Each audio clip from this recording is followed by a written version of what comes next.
Salve galera do canal Prisioneiro 84901, nós voltando aqui de novo. Aqui a galera tá falando, bicho, Maurício, dessa vez ele sumiu. Não sumi nada, muito trabalho, mas nós vem, né, meu, sem deixar, você tá ligado, vocês falando. Sei que a demora foi grande, peço desculpa, né, meu, a todos e todas aqueles que me acompanham. Também quero agradecer a muitos que encontram aí no caminho, né, meu, pra lá e pra cá. Esses dias eu fui com meus filhos no parque, fui com meus filhos lá no litoral, em vários locais que eu fui. Encontrei vários, né, meus seguidores, várias pessoas que me acompanham aqui e o carinho que essas pessoas, né, meu, prestam a mim, parando, me cumprimentando, falando, oi, esse daí é seus filhotes. Isso daí me deixa muito feliz, né? Porque demonstra que o trabalho está sendo bem aceito, né, pelo menos pela grande maioria, e isso para mim é muito importante. Então, de pronto, também eu espero que vocês tenham tido um bom Natal, né? Eu não entrei no ar, só fui lá no meu Instagram. Quero que vocês, quem quiser lá no Instagram, vai lá, Monteiro Maurício 57, é o meu Instagram. Quem quiser seguir também para bater um papo, chega lá que nós estaremos por lá também. Mas eu só fui no Instagram, não desejei, né, Feliz Natal para muitas pessoas. Para mim, infelizmente, esse fim do ano, ele é, meu, um dos piores que eu já passei, até mesmo quando estive dentro do prédio, né, um dos piores, em certo aspecto, em outros não. Mas, né, eu sinto a falta de duas pessoas, se tá ligado, que sempre estiveram comigo, nenhum ou nem outro, né, evento, e para mim é difícil pra caramba, mas é assim, né, a gente tem um novo legado, tem novas pessoas chegando e a gente tem que mostrar para essas novas pessoas um mundo que tem à frente, né? É isso. E, né, meu, eu queria trazer um pouco do trabalho que eu tô fazendo aqui para vocês aqui, galera, você tá ligado? Esse meu sumiço, é assim, todo mundo fala, pô, nós escrevemos seu livro, então é assim, eu estou escrevendo, né? Eu estou escrevendo até uns 2 livros ao mesmo tempo, cara, para vocês verem como que tá as coisas, né? É muito trabalho e no fim da história os dois vão acabar virando um, espero que sim, né? Mas se for cada um vai ficar legal também. E eu estou escrevendo uma parte aqui que eu queria ler alguma coisa para vocês. Não dá para ler o capítulo todo, né? Que eu escrevi só hoje, esse daqui, né? Eu vou ler aqui porque está no computador, mas eu vou ler um pedaço para vocês aqui, pelo menos se deleitarem com o que estou escrevendo. E aqui vai ter ação, para aqueles que querem, né, que gostam da ação, né, meu, vai escutar isso daqui, você entendeu? Então vamos lá. Né, o título é provisório, né, mas é o que eu estou colocando, né, recapturado, parte 1. Jardim João 23, Zona Oeste de São Paulo, capital paulista. Me encontrava foragido. Estamos falando de novembro de 2004, aproximadamente às 10 horas, na Avenida Raposo Tavares, tríplice fronteira municipal, São Paulo, Osasco e Cotia. Estar foragido na rua não é nada fácil, mas sempre achei que estar preso é pior. Essa sempre foi de minhas máximas em frases. Me encontrava no movimento ainda, principalmente na parte do tráfico de drogas. Não arriscava mais ir em qualquer assalto e ao mesmo tempo pensava em como parar com aquela vida. Mas não cabia naquele momento esse tipo de pensamento, pois tinha que subsistir, existir. Se tinha objetivos futuros, em primeiro tinha que pensar no momento. E o que me sobrava era cometer crimes. Nunca tive prazer, mas achava que era meu caminho e tentava ser o mais profissional possível, mesmo sabendo que andava em cascas de ovos e uma hora ou outra tudo poderia mudar. Me encontrava longe de minha família e familiares, além de entender que por estar foragido da justiça seria o primeiro lugar a ser procurado, o principal é que poderia trazer muitas tristezas, principalmente a minha mamãe, que ainda estava entre nós.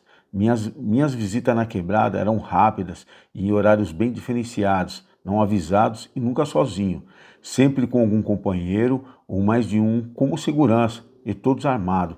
Não pensava em hipótese nenhuma nesses momentos em voltar para a cadeia. Sempre deu tudo certo, voltei para a cadeia, mas a história foi outra. Por estar longe de aquele convívio familiar, automaticamente acabei por pensar em formar outra família, ou pelo menos tentar, mas eu estava em uma fase de curtição, ficara muito tempo preso, me achava nesse direito. Nessa época, morava com uma companheira e ao mesmo tempo tinha outra namorada, fora o que costumava chamar de lanchinho da favela, Serra Pelada, Jardim João 23. Me sentia no direito de aproveitar por todo o tempo que havia perdido.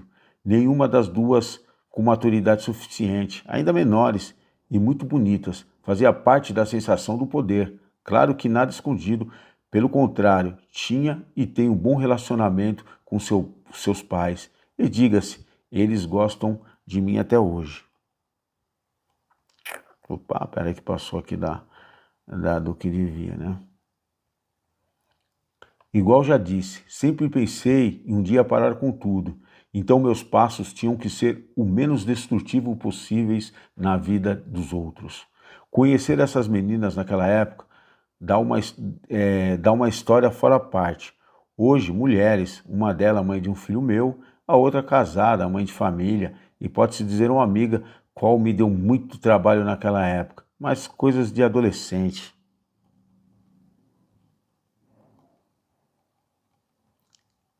Inclusive com essa última, a qual eu não morava, foi a que estava na caminhonete quando fui preso. Os nomes que colocarei pode ser fictício ou não, mas vou colocá-los para ser entendido melhor no caso, para ser entendido melhor. No caso, na época dos fatores em que fui recapturado, morava com a Renata e fazia aproximadamente 3 anos. A conheci nova, conversei com seus pais e começamos a namorar. Ela era uma adolescente muito bonita, mas bem geniosa, e isso até os dias de hoje. No entanto, para vocês entenderem, quando fui conversar com os pais dela, chegou uma hora que ela disse a eles: não vim pedir autorização e sim comunicar porque ele quis. O pai dela, hoje finado, na época me olhou, perguntou e falou: você tem certeza? Pode até levar para casa. Isso aconteceria, mas não foi naquele momento. Hoje, analisando tudo que se passou e entendendo que as experiências e conhecimentos se constroem, muitas passando pela situação que só poderão ser avaliadas após ter acontecido, digo sem dúvida, se tivesse entendido o recado que ele me deu, teria se arrependido menos e levado menos decepção a outros também.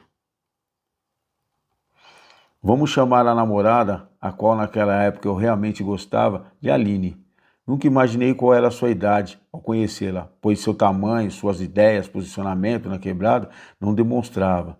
Ou eu que não queria ver, pois com certeza seria para mim um impedimento.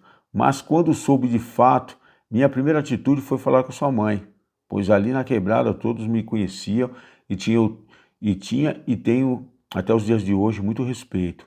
E não era medo, pois respeitava todos os moradores da favela, de seu entorno, e automaticamente o retorno vinha na mesma proporção. Conversando com sua mãe e dizendo que havia me envolvido com sua filha, que era muito jovem, ela se mostrou uma pessoa a qual admiro muito até os dias de hoje. Dona Maria, me dizendo: te conheço quem você é aqui na quebrada, nenê. Fico mais tranquilo em saber que ela está com você. Não irei conseguir segurá-la. Na minha terra, com a idade dela, já se casava. Imaginem a confiança e a responsabilidade que essa mãe me joga nos braços. Essa menina me deu trabalho, mas muito trabalho. Tivemos um relacionamento durante 2 anos e bem movimentado. Uma sabia da outra. Não gostavam da ideia, mas quando falavam em terminar, qualquer uma delas existia um lamentar que me fazia recuar e continuar naquela zona de conforto. Mas uma sempre tentava arrumar confusão com a outra. A Aline arrumava tantos buchichos que me dizia só iria parar quando largasse de Renata. Após trazermos essas duas personagens importantes para entender o contexto no qual fui recapturado e mandado novamente na prisão. No mês de novembro, o qual abre esse bate-papo, tive a notícia que Renata estava grávida. Naquele momento, para mim, uma boa notícia. Já havia alguns meses antes tentei romper o relacionamento com ela, pois queria ficar com a outra. Trocamos uma ideia a respeito, mas ela não aceitou e chegou a me dizer que aceitava eu estar com a outra, que uma hora iria enxergar que ela seria minha companheira. Aquele papo de aranha para mosca, né? Até quis acreditar, pois a outra dava muito trabalho, mas tipo sempre querendo provar o quanto gostava de mim. E arrumava confusão com a Renata a todo momento e sempre com o argumento que não era ela. E hoje vejo que eu quem queria acreditar nisso. Inclusive tive muito problema por isso. A bomba não foi saber que Renata estava grávida, mas sim saber que a Aline também estava, pois mesmo ela tomando suas injeções periódicas, não seria impossível. Também porque uma vez o dono da farmácia me relatou que ela não quis tomar o anticoncepcional e ainda o ameaçou caso me contasse. O respeito e o medo por minha reação foi muito maior, no entanto que ele me contou na frente dela, mas as duas notícias no mesmo momento não me deixou confuso, pois imaginando que pouco poderia fazer naquele momento. Não perdi tempo me desesperando, mas o que realmente tinha certeza é que não importava as consequências e que sim, as duas crianças viriam ao mundo. Seria mais dois.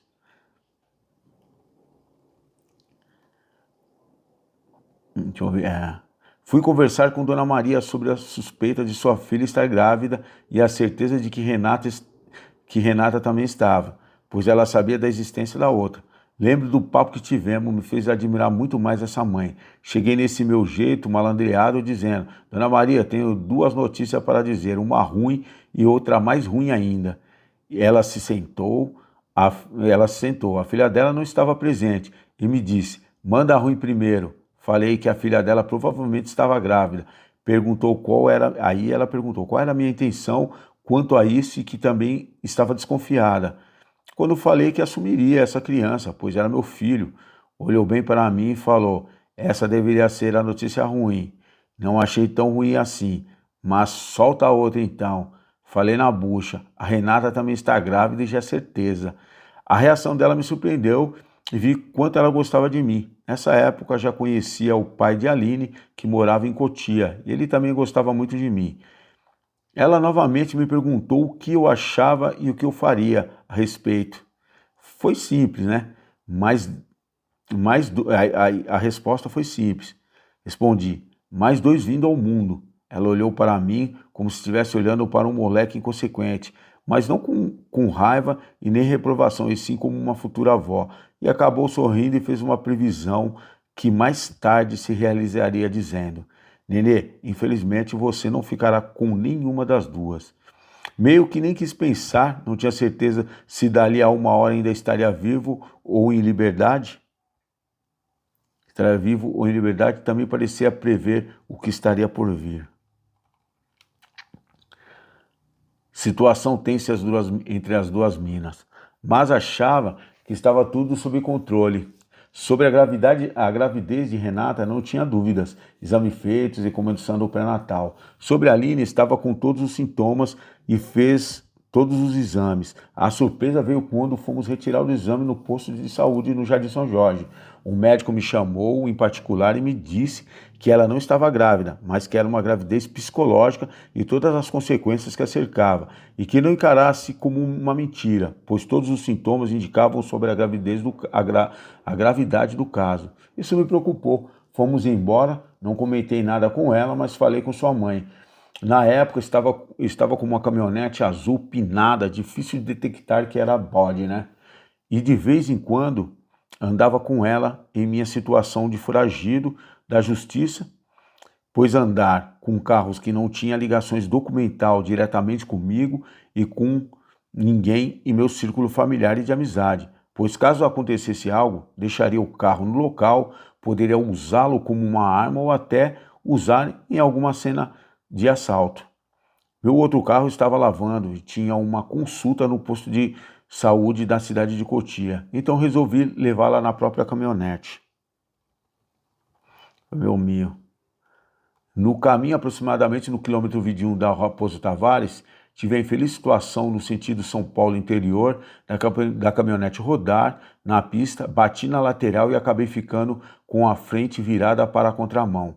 Seria mais um acidente normal e eu poderia deixar aquele carro ali e ir embora como se não soubesse de quem é.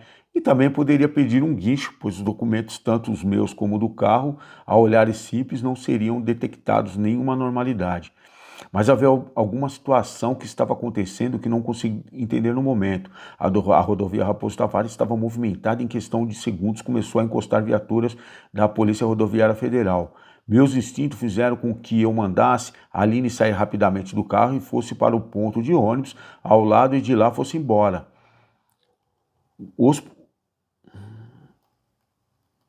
Os policiais vieram em primeiro momento em socorro, mas começou a encher de polícia e com instinto de sobrevivência fui de mansinho saindo fora.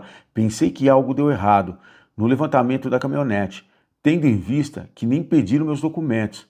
Resolvi atravessar a Raposo Tavares, alegando aos policiais que iria usar o telefone da pista. Mas conforme foi chegando mais policiais, resolvi me evadir do local.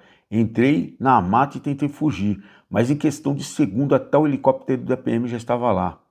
E sem entender, me vi avistado e preso mata dentro. Me algemaram e começaram a dizer que estava envolvido em um grande assalto que acabara de acontecer no Carrefour da Raposo Tavares. Repliquei dizendo que nada tinha a ver e os policiais perguntavam: por que você correu?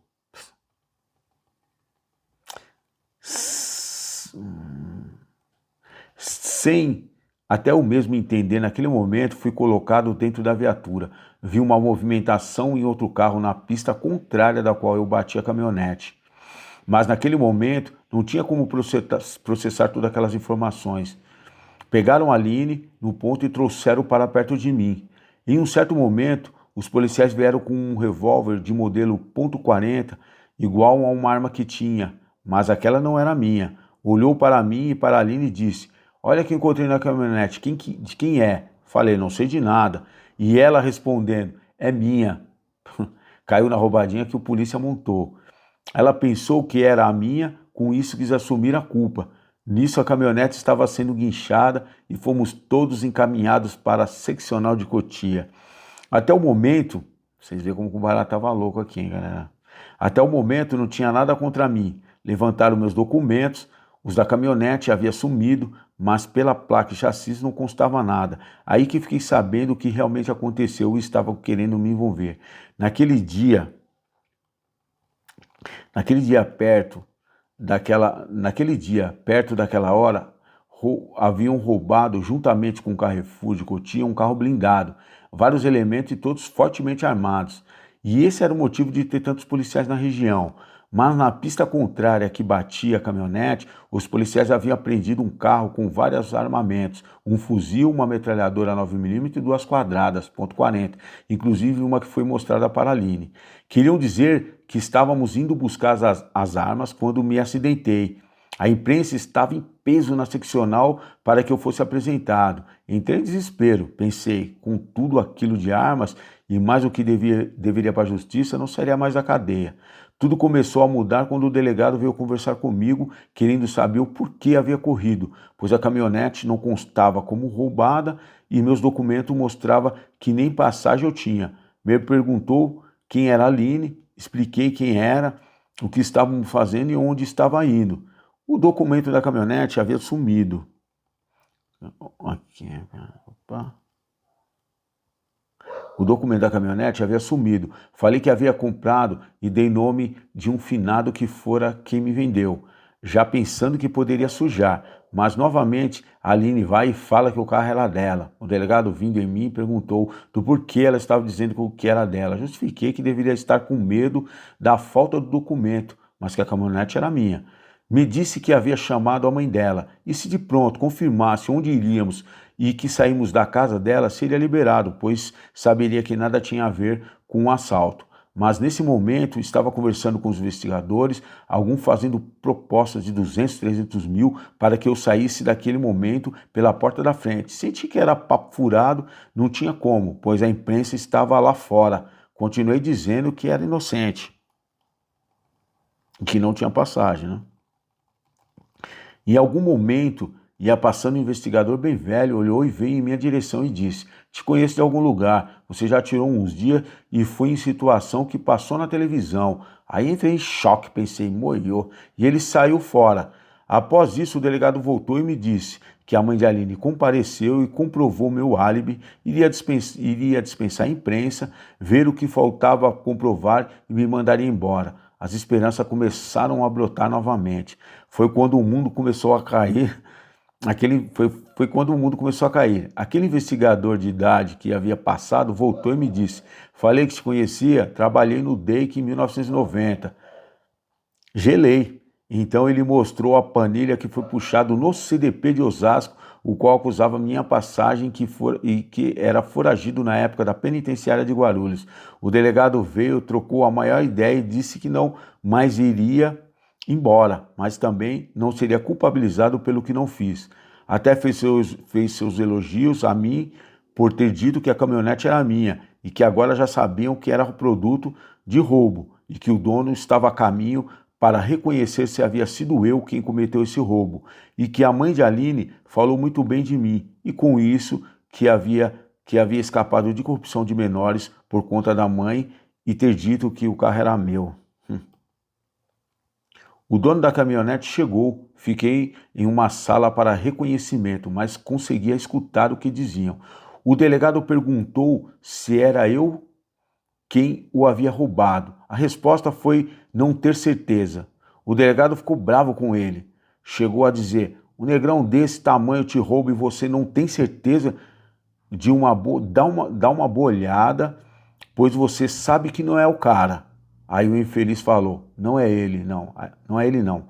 O delegado o mandou embora e veio me falar que não havia sido reconhecido, mas como havia comprado a caminhonete, que era fruto de roubo, teria que ser responsabilizado e assinar o artigo 180, além da falsa ideologia por conta dos documentos que me apresentei serem falsos.